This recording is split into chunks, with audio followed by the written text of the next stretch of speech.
Bienvenidos de nuevo a Podcast La Palomería. Saludos cordiales. Bienvenida o bienvenido a esta inmersión de hoy. Hoy vamos a sumergirnos en unos textos bastante fascinantes, ¿verdad? Sobre un mundo muy particular.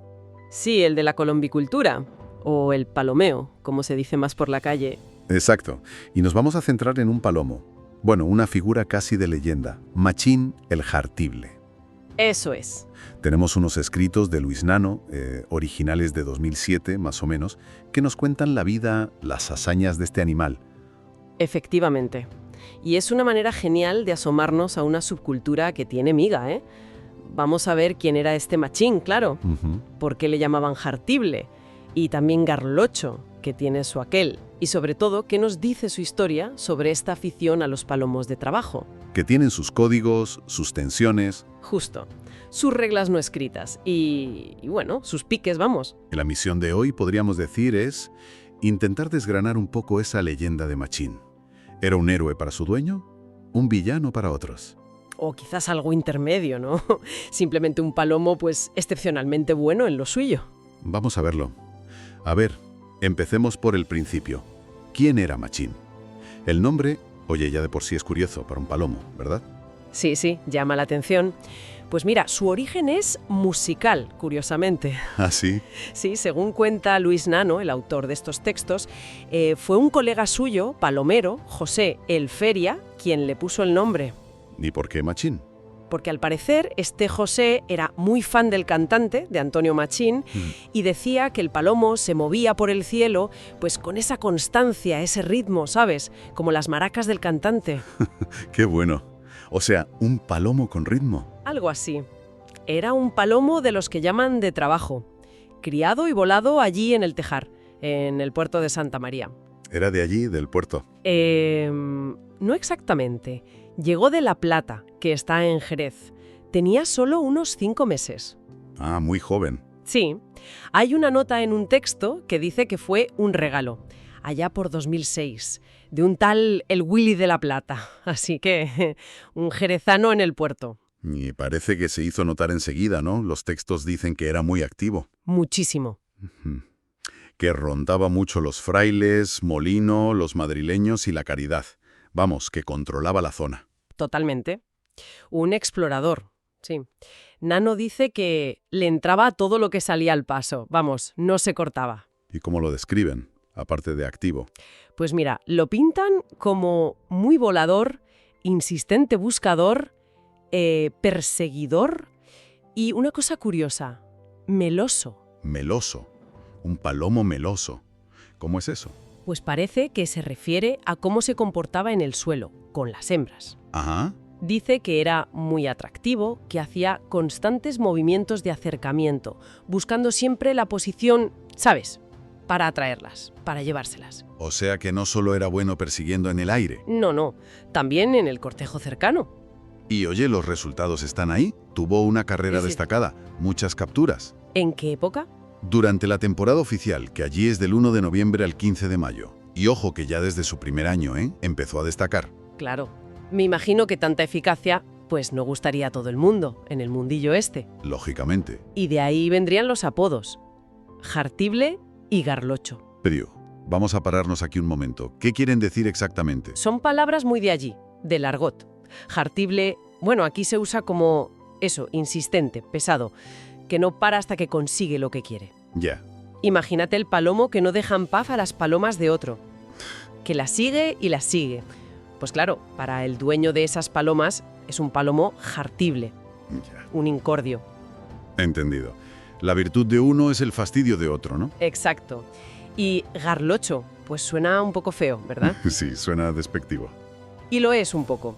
Se refiere a que, bueno, no tenía un vuelo muy bonito, muy elegante. Ah, vale. Era un poco tosco en el aire, ¿sabes? Sin esa finura que otros aficionados sí valoran mucho. Ya.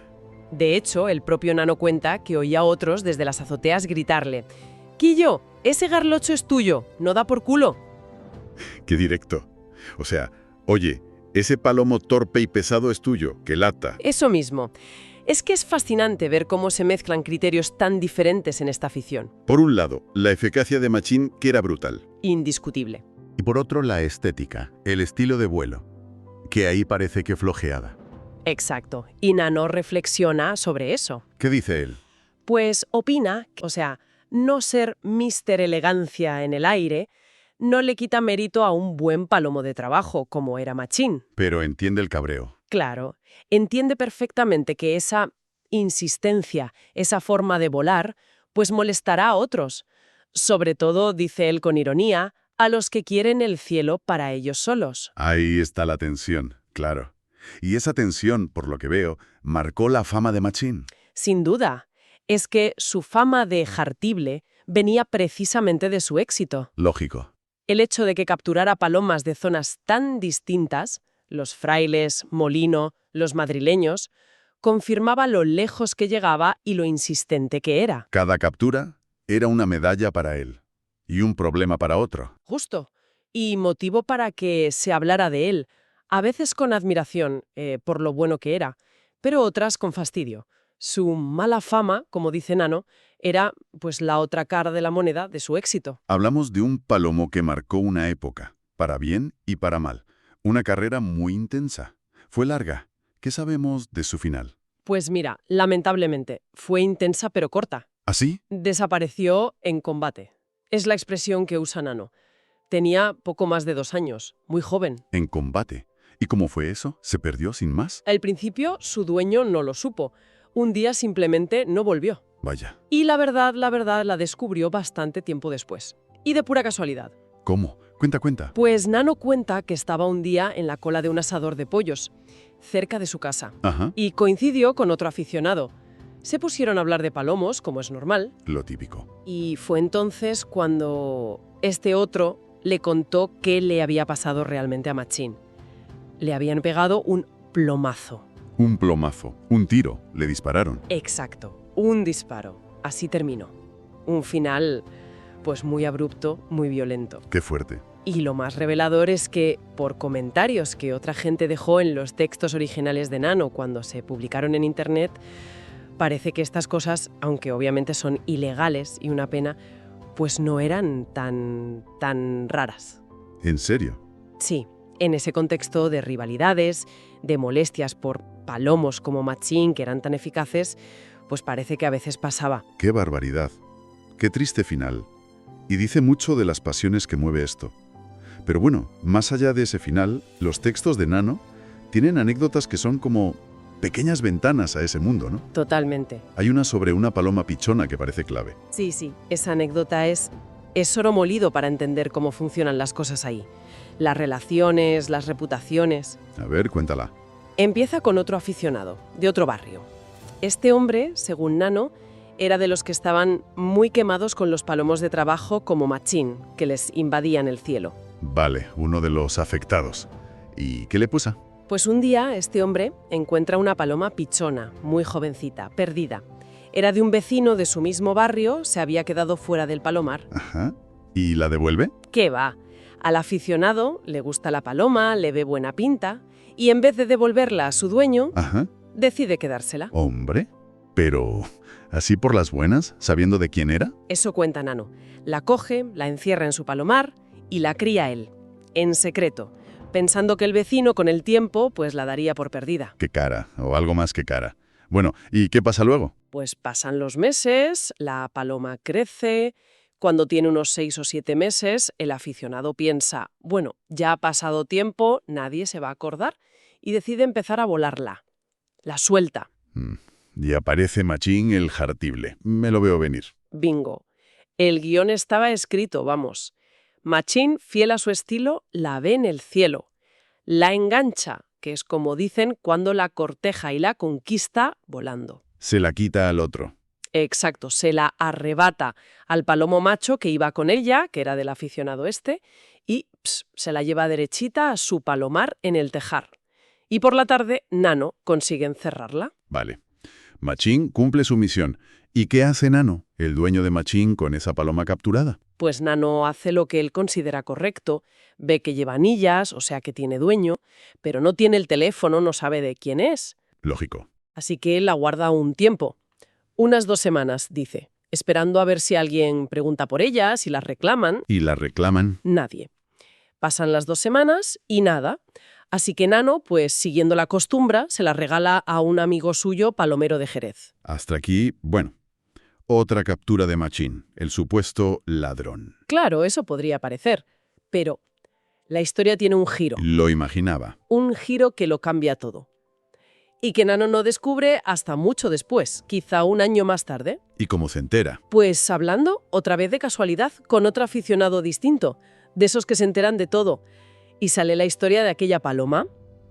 Y ahí es cuando Nano ata cabos y descubre la verdad completa. ¿Y cuál era la verdad? Pues que esa paloma que Machín había capturado era precisamente la pichona que el primer aficionado le había levantado a su vecino meses atrás. No me digas. Pero espera, que hay más. Hay un detalle que tela, sobre la doble moral. A ver. Resulta que el aficionado que se había quedado la pichona era conocido de Nano. Más fuerte todavía. Y lo más increíble es que, cuando Machín cogió la paloma, Nano se lo comentó a este conocido. Le dijo, oye, he cogido una paloma así y asá. ¿Y sabes qué hizo el otro? ¿Qué? Le mintió. Le dijo que esa paloma era suya, que se le había perdido a él. Qué cara dura. Cuando Nano al final se enteró de todo, claro, se dio cuenta del engaño, de la poca vergüenza del tipo. ¡Qué historia! Es alucinante. O sea que al final, toda la culpa de la pérdida, de la fechoría, se la llevó Machín, el jartible, el que tenía la mala fama. Exacto. Cuando él en realidad solo hizo lo que hacía siempre, atraer palomas. El lío original lo montó el otro. Precisamente. Es un ejemplo perfecto de cómo se tuercen las cosas, de cómo funcionan los rumores y de lo fácil que es echarle la culpa al que ya tiene mala fama. Al cabeza de turco. Eso es. Machín, con su fama de pesado y eficaz, pues era el candidato perfecto. Por eso Nano cierra la anécdota diciendo que el verdadero pájaro de ensuelta... Que aquí significa ladrón o tramposo, ¿no? Sí, con esa intención lo usa. Pues dice que el verdadero pájaro fue aquel primer aficionado, no su palomo Machín. Esta anécdota ya es potentísima. ¿Hay alguna otra captura de Machín en los textos que refuerce esta idea? Sí, hay otra historia, aunque más corta. Cuenta Nano que un colega suyo, un tal Juan, le comentó una vez que se había perdido otra paloma. Ajá. Y tiempo después se confirmó, efectivamente, también la había seducido Machín. Se la había llevado a su palomar y la había encajonado. Encajonado. Que la había conseguido encerrar. Eso es. ¿Y Nano, según cuenta, actuó igual? La guardó un tiempo. Sí, aplicó el mismo método. La guardó un tiempo prudencial por si aparecía el dueño. Como nadie la reclamó, pues acabó regalándosela también a otro amigo de Jerez. O sea que él intentaba seguir unas normas. Eso dice él, que actuó con transparencia siguiendo esas reglas no escritas de respeto, aunque sabía que su palomo era polémico, claro. Entiendo. Todas estas historias, la fama de Machín, las anécdotas, ese final tan trágico, me da la sensación de que llevaron a Luis Nano a reflexionar sobre la afición en sí misma, ¿no? Sí, totalmente. Los textos como que destilan algunas conclusiones sobre cómo es ese mundillo. Por ejemplo, Pues una cosa que señala, y que parece clave, es que allí siempre se entera uno de todo sin querer. La información vuela, nunca mejor dicho. Claro, por conversaciones en las azoteas, encuentros... en la cola del asador de pollos. Exacto. A veces, dice Nano, la información es directa, sincera, como cuando su amigo Juan le avisó de la paloma perdida. Pero admite que otras muchas veces esa información viene con doble fondo. ¿En qué sentido? Pues que está teñida de desencantos, envidias y desacreditación entre los aficionados. Reconoce que hay mucha competencia y que las relaciones humanas, pues bueno, son complejas y no siempre limpias. Y todo eso se refleja en los palomos. Es verdad que el propio autor dice que Machín tuvo más historias curiosas, pero que no las cuenta todas para no aburrir. Sí, una pena, la verdad.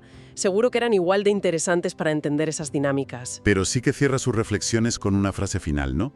Un refrán. Eso es, un refrán muy conocido. Sí. Todos los pájaros comen trigo. O todos los gorriones comen trigo, creo que dice en otra versión. El sentido parece el mismo. ¿Qué quiere decir con eso aplicado al palomeo? Pues es como una llamada a la calma, ¿no? A no generalizar, a no señalar siempre al mismo. En plan, vale, mi palomo era jartible, pero no es el único. Exacto. Es como decir, oye, que aquí nadie es un santo, que en el fondo todo el mundo mira por lo suyo, comete errores o tiene sus cosillas. Sus pequeñas trampas, que en todas partes cuecen habas, vamos. Entendido. Es una visión muy pragmática, quizás un poco desencantada incluso, ¿no? De la naturaleza humana vista a través de los palomos. Sí, es una forma de decir que la picaresca, la envidia, el conflicto, no son cosas solo de un tipo de palomo o de aficionado. Son parte del juego, de la condición humana metida en esta pasión. Bueno, pues hagamos un poco de balance de todo esto. Si tuviéramos que quedarnos con algo de esta exploración sobre Machín, el Jartible, ¿qué sería lo principal? Porque está claro que fue un palomo excepcional en lo suyo. Un campeón de trabajo. Sí, eso por descontado. Pero su historia es más, ¿no? Mucho más. Yo creo que su historia es como una ventana fantástica a esa subcultura de la colombicultura de trabajo. Nos enseña su lenguaje. Claro, palabras como jartible, garlocho, encajonar, plomazo. Nos deja intuir esas reglas no escritas sobre qué hacer con las capturas. Y sobre todo nos deja sentir la intensidad de las rivalidades, de las pasiones que mueve. Y a mí me parece muy potente cómo la historia de Machín muestra que una habilidad natural, la pura eficacia de un animal, se puede ver de formas tan opuestas. Totalmente. Unos la admiran como un don y otros la ven como una amenaza, una competencia desleal o simplemente una molestia insoportable. Justo. Y esa visión enfrentada es el caldo de cultivo perfecto para que salgan sentimientos muy humanos, la envidia por el éxito del otro, la picaresca para conseguir lo que quieres. Como lo de la pichona. Exacto. Las acusaciones, los rumores. Machín, el jartible, el garlocho, al final fue el centro de muchas de esas tensiones y se llevó culpas que, como vimos, no siempre eran suyas originalmente. Nos recuerda cómo se crean las reputaciones y cómo se destruyen, a veces injustamente, basándose en percepciones, en historias interesadas, en tener a alguien a quien señalar. La historia de Machín es también la historia de cómo contamos las cosas, ¿no? Cómo filtramos la realidad. Totalmente. Y fíjate, hay una cosa que deja ahí el autor casi como una puerta abierta. ¿El qué? Que dice que había muchas más anécdotas de Machín que no contó. ¡Ay! ¿Es verdad? ¿Se quedó cosas en el tintero? Exacto. Y te deja pensando, ¿qué otras historias habría? Claro. ¿Cuántas otras microhistorias como esta existirán? No solo en el palomeo, en tantas aficiones, en nuestras comunidades, en el trabajo. Sí. Y que nos dicen esas historias, que parecen pequeñas, sobre cómo somos, cómo competimos, cómo colaboramos, cómo juzgamos a los demás. Y sobre todo, cómo construimos nuestra versión de la verdad. Al final, quizá la respuesta más honesta sea la del refrán que usaba Nano. Todos los pájaros comen trigo. Eso es, que todos de una forma u otra, en algún momento, comemos trigo. Una idea interesante para darle una vuelta.